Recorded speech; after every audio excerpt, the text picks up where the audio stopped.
Pada hari ini, tanggal 11 Februari, gereja merayakan Hari Orang Sakit Sedunia ke-29. Perayaan Hari Orang Sakit Sedunia bertepatan dengan peringatan penampakan Santa Perawan Maria di Lourdes kepada Bernadette Soubirous.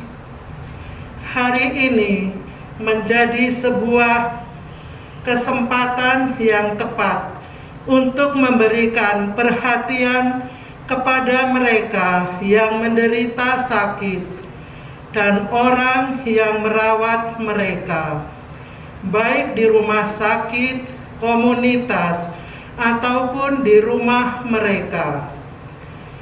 Tema yang diberikan oleh Paus Fransiskus diambil dari Injil Matius bab 23 ayat 8. Hanya satu gurumu dan kamu semua adalah saudara.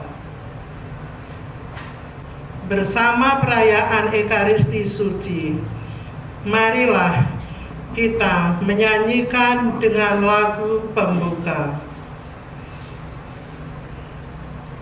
Dengan gembira bersama melangkah, kita semua pada Tuhan, berbuat tangannya di sukaria, sebab besar kasih setianya. Dalam nama Bapa dan Putra dan Roh Kudus. Amin. Rahmat Tuhan kita Yesus Kristus, cinta kasih Allah dan persekutuan Roh Kudus bersamamu.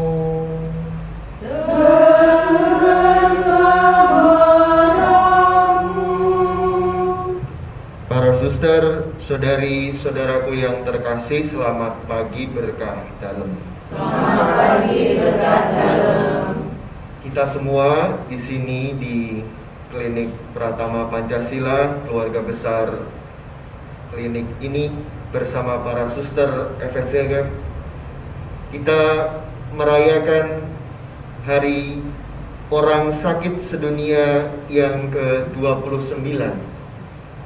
Tentu hari ini menjadi kesempatan kita untuk bersyukur, menyadari anugerah yang diberikan oleh Tuhan kepada kita, secara khusus kemampuan dan bakat serta pelayanan kita sebagai orang-orang yang dipercaya Tuhan melayani mereka yang sakit atau yang menderita. Hidup dan pelayanan kita adalah tanda kasih kita kepada semua orang yang secara fisik, secara khusus, dan juga secara batin mengalami penderitaan dan sakit. Di tengah dunia yang juga sedang mengalami pandemi ini, kita semakin dipanggil untuk mengulurkan tangan dan berbagi kasih. Maka marilah saudari-saudaraku para suster, di awal perayaan Ekaristi ini, kita bersyukur akan peran dan tugas kita yang setiap hari kita lakukan, serta kita bangun segala niat dan maksud baik. Dan kita tidak lupa menyadari bahwa kita masih memiliki kekurangan, dan kita sesali segala kekurangan dan dosa yang sering kita lakukan di tengah kita melayani mereka yang sakit dan menderita. Saya persilahkan yang sudah mempersiapkan diri untuk berbagi pengalaman, untuk bisa berdiri dan berbagi pengalaman untuk kita semua tentang bagaimana ia melayani mereka yang sakit dan menderita. Monggo waktu dan tempat saya berikan. Dalam memperingati Hari Orang Sakit Sedunia, hanya satu gurumu dan kamu semua adalah saudara. Orang sakit adalah orang yang tidak mampu mengatasi kebutuhannya sendiri. Jadi perlu sentuhan, kasih, sapaan. Nah, ini menjadi bekal bagi saya untuk di setiap langkah saya melayani sampai saat ini. Sedangkan perjalanan saya cukup lama di klinik Pancasila ini sekitar 34 menginjak 35 tahun. Tidak merasa bahwa usia sudah tua karena mempunyai teman-teman yang masih muda-muda, sehingga perasaan masih muda terus. Itu yang menyemangati saya di klinik ini, kerjasama yang baik antar teman. Kemudian kalau dibandingkan dulu dan sekarang, tentu saja perkembangan itu sangat berbeda, baik fasilitas, tenaga ahli, terus peraturan, secara ilmu banyak perkembangan. Nah, sejauh ini yang saya yakini adalah pelayanan saya yang saya jalankan itu merupakan perpanjangan dari tangan Tuhan. Jadi campur tangan Tuhan. Kita sebagai alatnya. Itu saya yakini, sehingga saya bisa dekat dengan orang yang sakit, orang yang datang, anak-anak kecil yang menyenangkan. Itu menjadi saudara kita. Jadi kita nggak ada batas-batas antara ini pasien dengan petugas. Nah, semua itu saudara, menunjukkan keakraban sehingga dia merasa diterima dalam pelayanan sehari-hari. Tentu saja dalam perjalanan yang cukup panjang ini ya banyak mengalami suka duka. Itu sudah pasti ya. Sukanya kalau ketemu banyak saudara yang baik-baik, terus dukanya kadang ada yang pasien kurang menghargai kita, pelayanan kita, padahal kita sudah berusaha. Itu ya kadang-kadang kita merasa agak kurang enak, padahal kita sudah memberikan yang terbaik. Nah, di luar daripada itu, saya merasakan bahwa langkah saya di pelayanan ini, saya merasakan bahwa bekerja di klinik melayani orang sakit itu bagian daripada bagian daripada doa saya, merupakan hiburan, merupakan juga tidak lepas dari mencari nafkah. Nah, seperti yang sudah saya alami itu,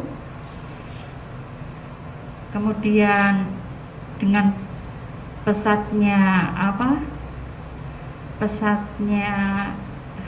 dengan banyak kemajuan teknologi, kalau dibandingkan dulu dan sekarang memang berbeda. Kalau dulu pengunjung baik orang berobat maupun orang melahirkan sungguh sangat berbeda, karena dulu secara bisnis ya belum ada banyak persaingan. Jadi orang berobat itu sehari bisa mencapai 100, pernah saya alami. Terus orang melahirkan itu 75, 80 sudah saya alami. Sedangkan saya sekarang ya karena sudah banyak pelayanan yang lain, ya semua merasakan hal yang sama, perubahan ini. Lebih-lebih di masa pandemi ini banyak hal-hal yang harus dibatasi dalam banyak peraturan, baik secara hukum maupun aturan tidak seperti dulu lagi. Dengan keberadaan zaman yang lebih maju, Kiranya ini saja. Terima kasih Romo dan semua para Bapak Ibu Suster. Mohon maaf bila penyampaian saya ada yang kurang berkenan. Terima kasih. Saya menyambung, Romo, para saudara yang terkasih dan Bapak Ibu, saya ingin berbagi juga pengalaman bagaimana berhadapan mendampingi orang sakit. Pertama, saya bersyukur karena dilibatkan oleh kongregasi untuk terlibat dalam karya kesehatan sebagai perawat. Kurang lebih 17 tahun saya menjadi perawat, lalu bertugas kalau dulu RBBP, lalu rumah sakit, dan sekarang klinik. Bagi saya, karya kesehatan itu adalah suatu pengabdian bagi mereka yang sedang sakit. Sakit bukan hanya sakit fisik, tapi sakit psikis yang saya alami. Di dalam perjumpaan dengan mereka yang dirawat di rumah sakit atau klinik, ataupun yang di rumah-rumah, itu adalah sesuatu yang harus didasar dengan hati yang tulus. Ketika berjumpa dengan mereka, seringkali saya merasa bahwa saya harus sabar, harus punya hati untuk mendengarkan mereka. Karena seringkali yang diungkapkan oleh mereka adalah matur nuwun bahwa suster mau mengunjungi saya. Kita tidak harus ngomong banyak dengan mereka, tapi kita datang, duduk dan mendengarkan. Itu adalah sudah suatu penyembuhan. Karena mereka butuh perhatian kita, butuh didengarkan juga oleh kita.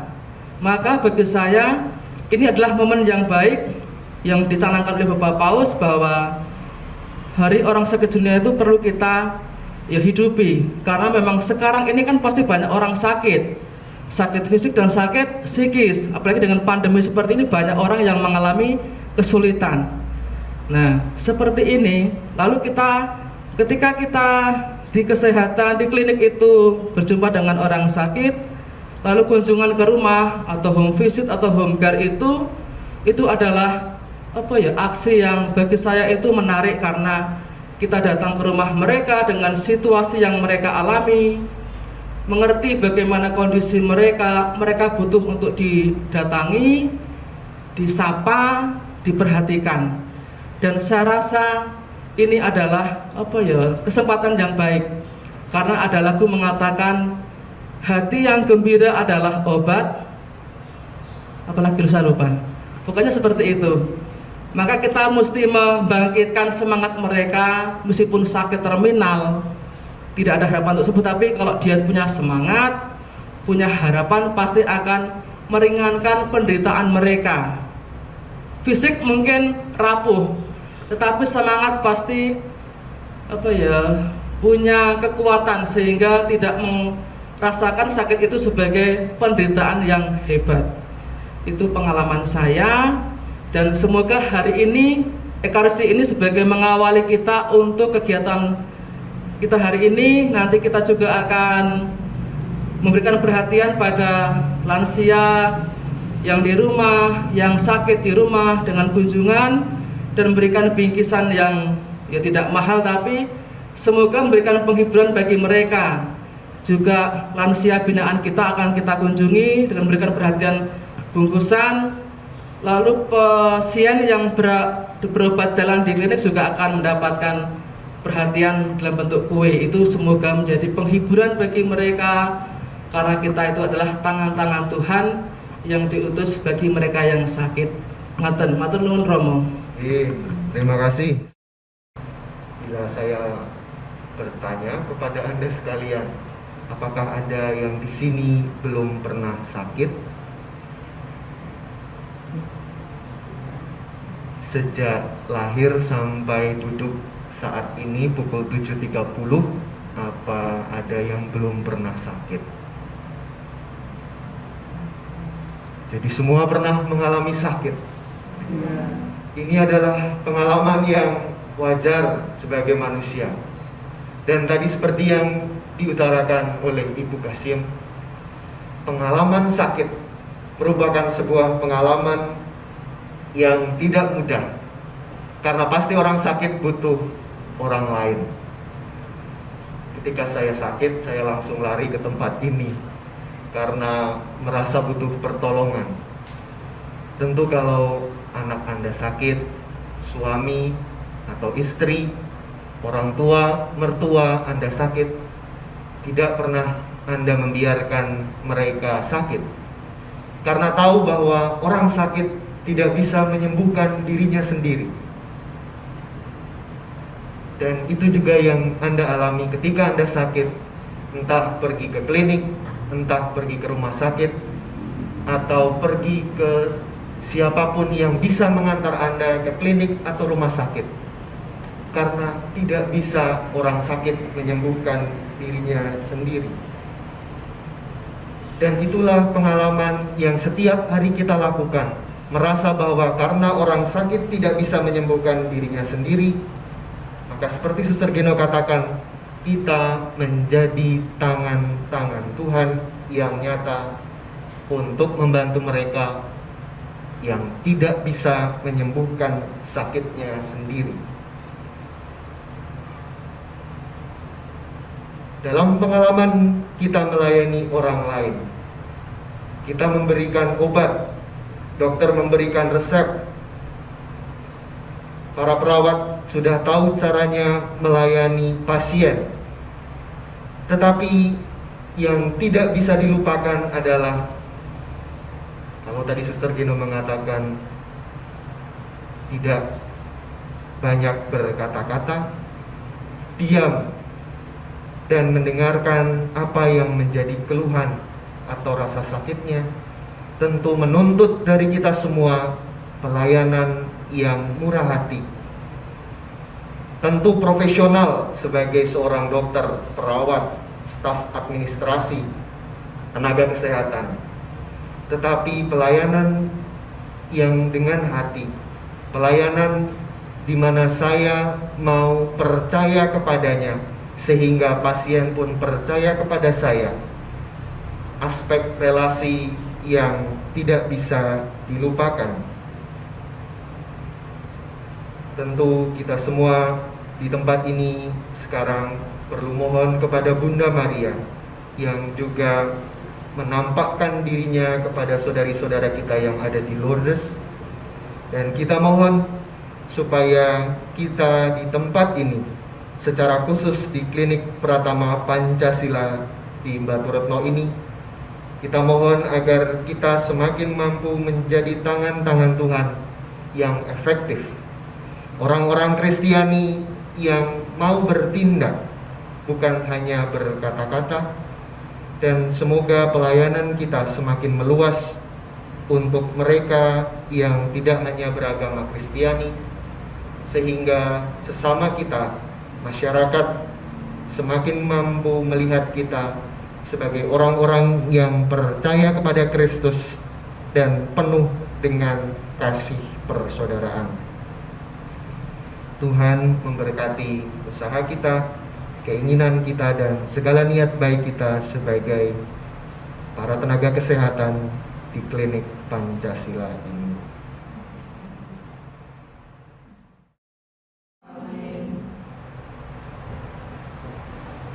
Atas petunjuk penyelamat kita dan menurut ajaran ilahi, maka beranilah kita berdoa. Bapa kami yang ada di surga, dimuliakanlah namamu, datanglah kerajaanmu, jadilah kehendakmu di atas bumi seperti di dalam surga. Berilah kami rezeki pada hari ini, dan ampunilah kesalahan kami, seperti kami pun mengampuni yang bersalah kepada kami. Dan janganlah masukkan kami ke dalam percobaan, tetapi bebaskanlah kami dari yang jahat. Amin. Ya Bapa, bebaskanlah kami dari segala yang jahat, dan berilah kami damai-Mu. Kasihanilah dan bantulah kami, supaya selalu bersih dari noda dosa dan terhindar dari segala gangguan, sehingga kami dapat hidup dengan tenteram sambil mengharapkan kedatangan penyelamat kami, Yesus Kristus. Sebab Allah Raja yang mulia dan berkuasa untuk selama-lamanya. Tuhan Yesus Kristus, Engkau bersabda kepada para rasul, damai kutinggalkan bagimu, damai ku kuberikan kepadamu. Oleh karena itu Tuhan Yesus Kristus, Jangan memperhitungkan dosa kami, tapi perhatikanlah iman gerejamu dan restuilah kami, supaya hidup bersatu dengan rukun sesuai dengan kehendak-Mu, sebab Engkaulah pengantara kami, kini dan sepanjang segala masa. Amin. Damai Tuhan bersama. Dan bersama rohmu. Tuhan bersamamu. Dan bersama rohmu.